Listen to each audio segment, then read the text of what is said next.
Let's pull up the next question from our chat room from Twitter. How do you think these incidents would be handled in Europe or a Scandinavian country? Well, we actually have evidence. This is a great question. We actually have seen.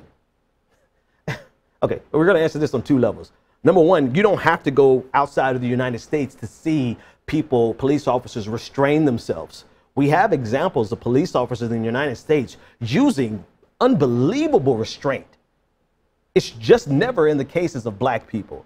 There's a case out of San Francisco where there was a drunk man who was walking around a park with a gun, pointing the gun at police officers. I'm going to try to find it while we talk. He's pointing a gun at police officers, and the police officers waited 45 minutes before shooting him. And what did they shoot him with? A beanbag.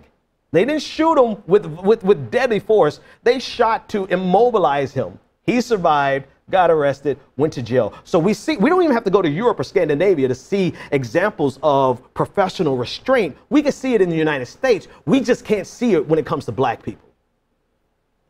But if you want to go over to the UK, let's talk about the UK. I mean, there's videos of this one police officer in the UK who was being chased down by a man with a knife.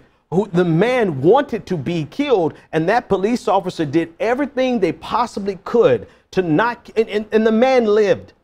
The police officer fell on the ground. Many of you have seen this video where the police officer fell on the ground trying to retreat from the man wielding a knife. The officer could have shot him, but he did not. And in that case, I mean, in that case, somebody's chasing me down with a knife. I'm not a police officer. I might shoot them. But you saw this unbelievable restraint. We've seen that same level of restraint in the United States.